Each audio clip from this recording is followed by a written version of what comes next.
In the news this week, They Don't Speak For Me. Leading grassroots activist elaborates further on his stance after switching from voting no to yes. An exclusive interview coming up. Also tonight, the end of the McGowan era. What's next for our state as Roger Cook takes over as WA's new Premier? Plus, second time's the charm. Sandy Angie competes against Basil Zempilas for Perth's Lord Mayorship. And later, Dr. Andrew Miller's comment. This is The Evening News with Ivan Loon and Maliva Thorne. Good evening. A grassroots activist and community leader has criticised Jacinta Price and Warren Mundine's decision to support the No campaign. CEO of Narracruit Mervyn Eads spoke exclusively to WAMA News about why he believes Ms Price and Mr Mundine do not speak for all First Nations people. Mr Eads said that while we have to respect everyone's opinions, and that Jacinta has her opinions, she is battling for the wrong people. Here's part 2 of our extended interview. Now, what's next step from here when it comes to the campaign on the yes side? What will you be doing? Oh, I've been telling family and my friends and everyone I know, to support the yes vote, because it's for our people to be at the table, having a voice on decision making concerning our issues and our many issues. Such things, we've got a lot of unfinished business, like at the moment, 25 years since the Kevin Rudd apology and stuff like that there. That apology was for what had happened in the past. But we've got a lot of unfinished business, as I say, because they said sorry for the stolen generation. Well, we have 20. Back in 2008, there was something like 8,000 children in care. Today, it's 24,000 children in care, Aboriginal children across the country. So that's the unfinished business I speak of. The mass incarceration, child and adult, First Nations people, housing. There's many issues that the voice will allow us to be at the table and, inject what solutions are best for our people. What do you have to say to Jacinta Price? Oh, Jacinta has her opinions, and we've got to respect everyone's opinions. And Jacinta, you're batting for the wrong people.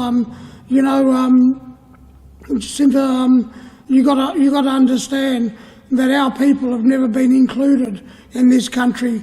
No matter where it is that you've lived and been, and how you've lived and how you've grown up, well, there's a lot of people out in Australia here that's done it hard and lived tough and lived rough and battled and struggled all our lives. No campaign is clearly targeting the soft yes voters.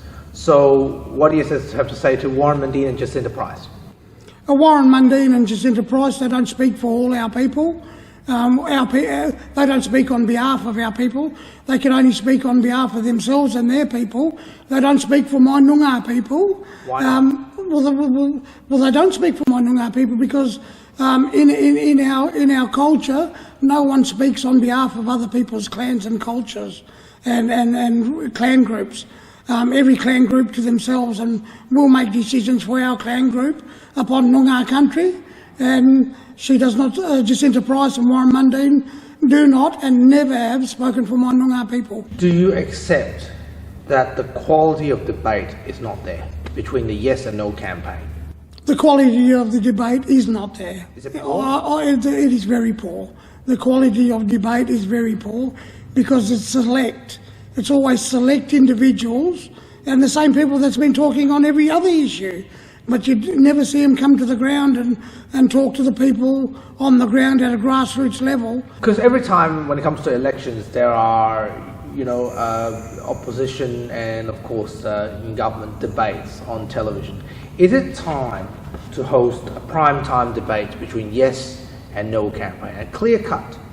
Any major networks, is it time to do that, or will you call for that? All major networks need to have a clear-cut debate, yes, immediately, because we're coming close to the end of the year.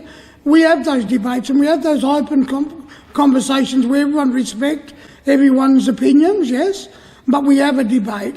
But we take the debate to the ground, include the people on the ground, the people that everyone's talking about, include the opinions of those people that will benefit from this campaign.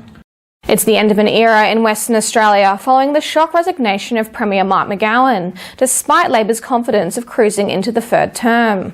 After the dramatic exit, Mr McGowan's deputy Roger Cook and Transport Minister Rita Safiotti took over as the new leadership team.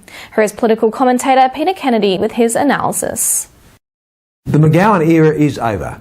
Mark McGowan has left an indelible mark on West Australian politics.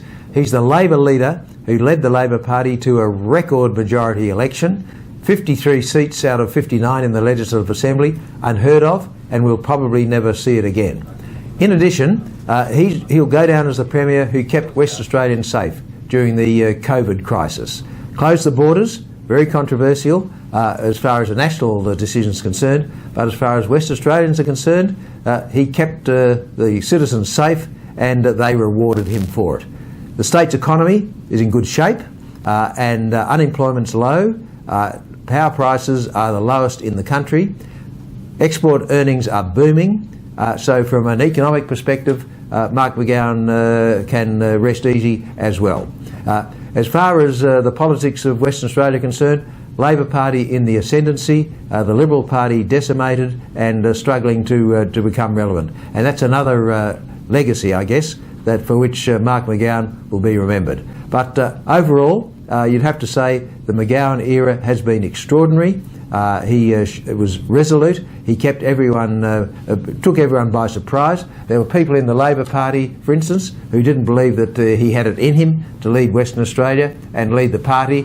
People like Brian Burke, former Premier, people like Stephen Smith, former Federal Minister, now High Commissioner in London, didn't believe that Mark McGowan had the goods, and he proved them wrong, and he proved his critics everywhere wrong, and he negotiated the extraordinary GST deal with the then Federal Treasurer Scott Morrison. So, and this has led, or this has contributed to billions of dollars surplus for the state budgets, and another legacy from the McGowan era. Will Roger Cook and Rita Safiotti be able to fill Mark McGowan's shoes? It's a big job and almost, I would say, mission impossible. But they've got the job ahead of them. They've got 20 months to go before they go to the polls in an election and people make their judgment. But and they've got, as I say, they've got the job ahead of them. Peter Kennedy, WAMN News. Hi there. Are you looking for a new home or want to refinance your car mortgage to get a better rate?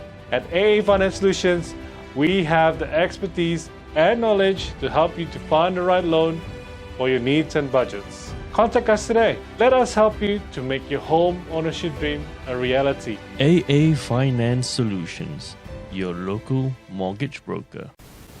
WA Police State Traffic Officers are reminding drivers to be careful on the roads after a string of reckless driving cases. Mobile speed cameras were planted across Perth and regional areas to catch motorists driving at excessive speeds and reckless driving behaviours. From the 9th to the 26th of May, 3 major incidents were captured by the speed cameras. A motorbike was caught travelling on 2J Road with alleged speed of 182 km per hour in a 100 km zone. A Ford Mustang caught travelling 197 km per hour in a 110 km zone. And a Ford Falcon caught travelling 127 km in an 80 km zone. WA Police State Traffic Commander Mike Bell says some road users are willing to risk their personal safety and put other road users in danger. Every motorist's responsibility to drive safely into the conditions and look out for themselves, their passengers and other road users. Speeding is one of the most common contributors in fatal and serious crashes, and of note for this year's statistics, motorcyclists, which make up about 5% of the vehicles on our road network, are almost 30% their fatal crashes, involved in their fatal crashes. So we would again implore motorcyclists to slow down, drive to the conditions. Free public transport is available across the entire network this long weekend as Western Australia celebrates the foundation of our state. More than $2 million has been provided by the state government to sponsor WA Day activities. Festive celebrations will continue on to Monday, with live entertainment, food trucks, fireworks, drone light shows at Optus Stadium and fun rides. Additional rail services will be provided every 10 to 15 minutes, with public holiday bus schedules across the network, and limited services after 7 p.m. at night. The WA Day also marks the celebration of Voyager's band triumphant return following their epic success in this year's Eurovision Song Contest. Other regional towns including Newman, Carnarvon, Port Hedland, Albany, Geraldton and Kalgoorlie will also host WA Day events. Police have confirmed the identity of the human remains found in a WA forest in mid-May 2023. According to authorities, the remains of the person is Corey O'Connell, who was last seen on Brockman Highway on the 24th of June 2021, and the family has been notified. Following the identification process, several police units, including the Missing Persons Unit, Southwest District Unit, Emergency Operations Unit, and forensic officers returned to the scene this week. The search scene has been expanded in an attempt to locate more remains. Anyone with information relating to this matter is asked to call Crime Stoppers. A harmless, non-toxic stench gas from the Disrupt Borup Hub Group has been allegedly released outside of Woodside headquarters. At around 10:35 a.m. on Thursday, police were called to the office building on Mount Street in relation to the suspected release of the stench gas inside the building. Police, Department of Fire and Emergency Services personnel were called to the scene, with around 2,000 or more people evacuated from the building. Staff from Woodside were unharmed and exited the building safely during the evacuation.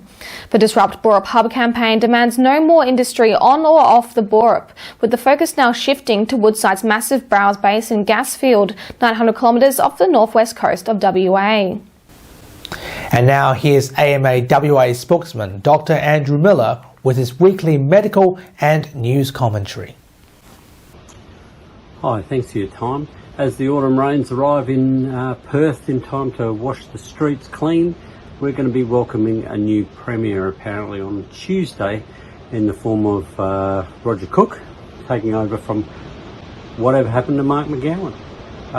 Things seem to be going along okay, and within a week he was out of there, which is very strange, and I think in time it'll take us a little while to process why this has happened.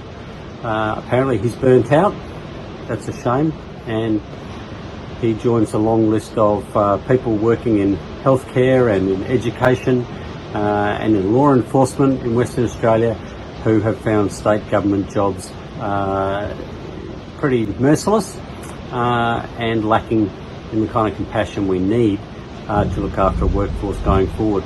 Rather than talking all the time about surpluses and royalties, we should be paying a lot more attention to how people are actually going in themselves.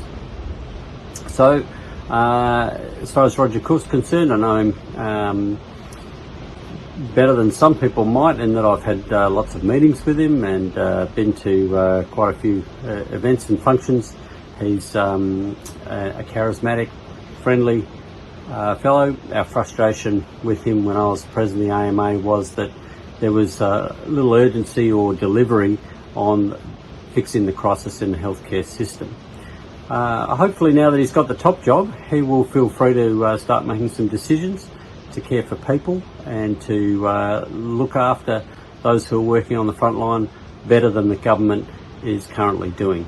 So I think he has an amazing opportunity that's been handed to him, and hopefully he will act on an instinct that Mr. McGowan had, which was to protect people during the pandemic, because there's a lot of people out there doing it tough, and society needs to become a bit kinder. Thanks very much for your time.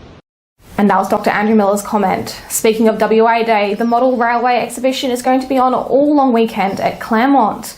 You enjoy model railway, don't you, Ivan? Plenty of them. I got so much, just couldn't even count how much I owned. But having said that, though, a big shout out to the Fremantle and Districts Model Railway Club. If you're watching this, I'll definitely pay you a visit. I'm sorry that I haven't been here recently. Of course, we all have been very busy, both in journalism and political side, but look forward to visit you and look forward to run my model trains on the track. We'll recap this week's top stories again in just a moment. Right now, here's Madeline Lombardi with Western Perspective.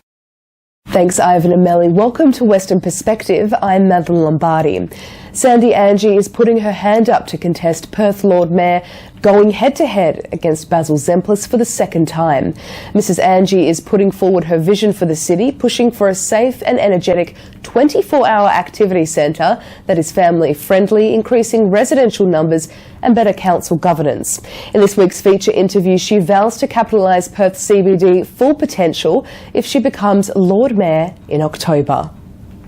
So Sandy, you've announced your campaign for Lord Mayor this week with your vision for a safe and successful 24-hour city. What should this entail to become successful, in your opinion? So what I mean by the 24-hour city is a city that's on 24 hours a day, and so that it's attractive for residents. And that's, it's not just about, the nighttime economy or alcohol-related entertainment.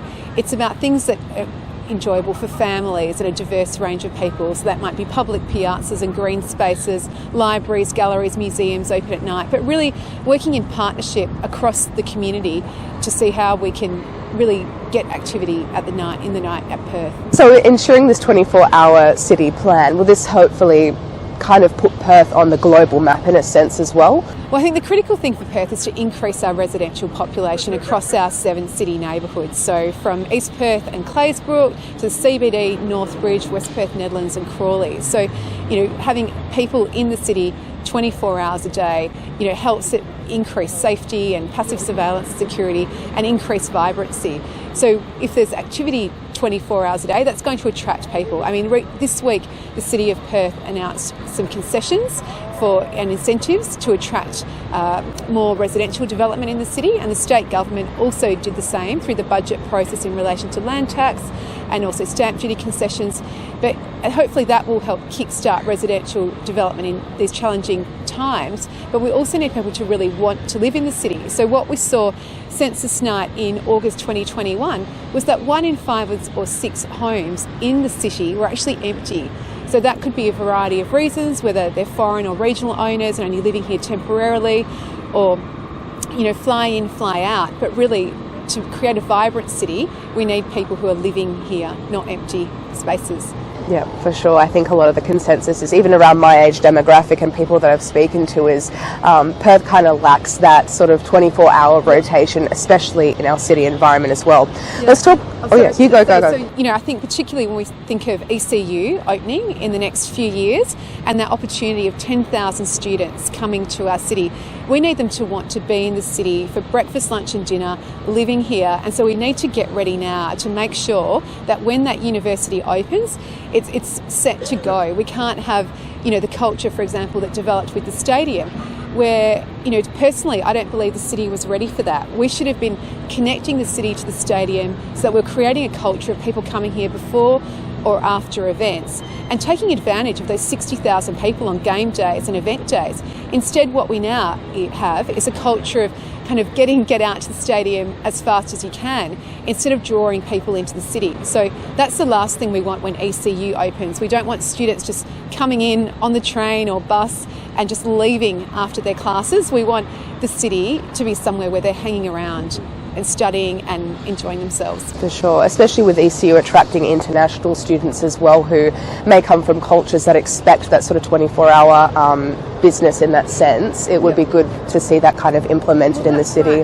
I think a lot of people don't recognise we're actually a really multicultural city. So across our city neighbourhoods, I think it's about over 50% of people were actually born overseas. And so, that's a great opportunity to create a vibrant environment for people that are used to living in cities, that have come here to live in a city. How do we make it attractive so that they stay here?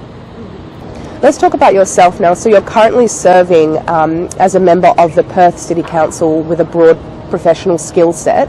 What variety will you be offering as a candidate to the role of Lord Mayor? So in terms of my background, I was a lawyer for 10 years and then studied architecture, and now I'm a registered architect and work in the area of residential design, and I've also served on not-for-profit boards for over a decade now, so I think I bring a broad range of experience to the role. I've also worked extensively with not-for-profit and community groups, and I think that's a real benefit to the role as well. Yeah, so the policies that you've delivered as a councillor for the City of Perth, which stand for urban greening, support of LGBTQIA+ groups and drive tech action plans, do you currently believe there is a lack of this sort of initiative with the current governance of the Lord Mayor position?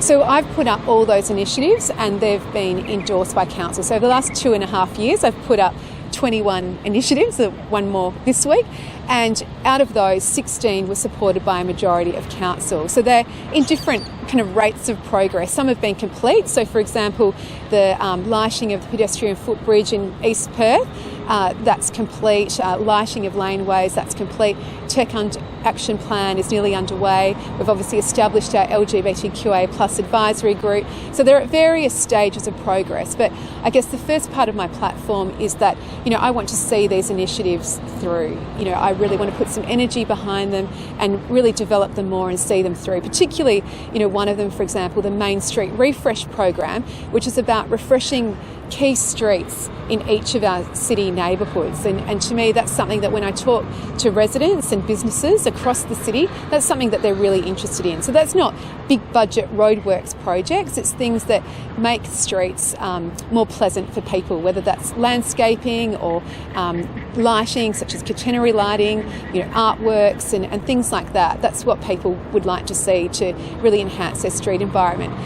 The other two key initiatives that I've put up, first off in my platform, and noting that I'll be releasing other policies over the coming months as we head to the October election, we've still got some time to go, the idea of a city of neighbourhoods. So I've already mentioned it before, we have a diverse range of city neighbourhoods, and incentives and concessions to drive residential development is one thing, but we need people to want to live in the city. And as I've just noted, census night, 1 in 5 or 6 homes in the city were empty. We need people that are buying those homes to want to live here. So I think build to rent is a great solution there, and obviously student accommodation. Universities are crying out for a student accommodation. And, when you think of the great cities of the world, they're all defined by their great neighbourhoods, their architecture, art and culture, and they're always striving to be better in that regard. And then the third policy or platform that I've put forward is the 24-hour city, which we've already discussed. So the importance of creating a vibrant city 24 hours a day to help attract residents and a diverse range of residents, families, young people, older people, something for everyone to do. So as I said, it's not just alcohol-related entertainment or bars, it's things that, an ice cream parlour that's open late, where people can enjoy, and lighting grassed areas like where we're standing now, so people can grab an ice cream and sit and relax, not having to be inside or like I said, alcohol related entertainment at night. It's a diversity of offer, so I think we really need to work collaboratively with a lot of people to make that happen across our city neighbourhoods. Amazing. So stemming off those policies that you've mentioned a bit earlier there, and of course what you're wanting to implement as well, I guess one of the faults the current Lord Mayor was heavily criticised for was his stance on homelessness within Perth City. Will you be implementing as well better policies to combat the current state of living crisis within our CBD as well? Yeah, so dealing with homelessness is ongoing for the City of Perth, and that's really a thing that we have to collaborate with the state government on. So, I'm proud that the City of Perth carried out our Safe Night Spaces trial, which is set to conclude later this year, and that was something that was part of my campaign platform in 2020, was this idea of a safe night space. And so although that's closing down, we're now, the city is looking at an alternative, in terms of format or place where we can carry on that service, because I think it's a partnership with all of these things. It's a partnership working with state government, working with the private sector to deal with issues in our city together. Beautiful. And if elected, what would you change or like to see continue in the role as a final note as well? What would you like to see sort of continue in the role or see change fit to what is currently happening, just I guess as a final note, if there's anything you'd like to sort of mention? Yeah, I guess a vote for Sandy Angie is a vote for modern and a progressive city, a city that wants to grab new ideas and work collaboratively across the community to make Perth a world-class livable city. So I think that for me is key. Amazing. Thank you so much, Sandy. Thanks, Appreciate Sandy. your time. Thank you. And that was Sandy Angie. You can read our weekly premium news stories on the WAMN Extra News Club, supporting independent local news and keeping democracy strong. And now here's Leo Puglisi with what's coming up on 6 News Tonight. Thanks, guys. On 6 News, Labor and the LNP pick candidates for the Fadden by-election as the federal opposition looks for its first electoral win in more than 12 months. The Greens offer a compromise on the Albanese government's signature housing bill, and fallout continues after 3 ex-Hawthorn players named themselves as complainants in the ongoing racism investigation. Watch live on our YouTube channel 24/7 and our website 6newsaggie.com. For now, though, it is back to you. Thanks, Leo. And that's all from Western Perspective for this week. We'll be back with you next Sunday. Until then, Ivan and Melly, it's back to you two. Thanks, Maddie. And that's our weekly news and current affairs. We have the latest news on our website, wamnnews.com.au. Don't forget to subscribe to the WAMN Extra News Club so we can continue our work in the community. Full details on wamnnews.com.au/news/extra. From Melly and myself, wish you good health, enjoy the WA Day long weekend, and we'll see you next Sunday. Thanks for watching.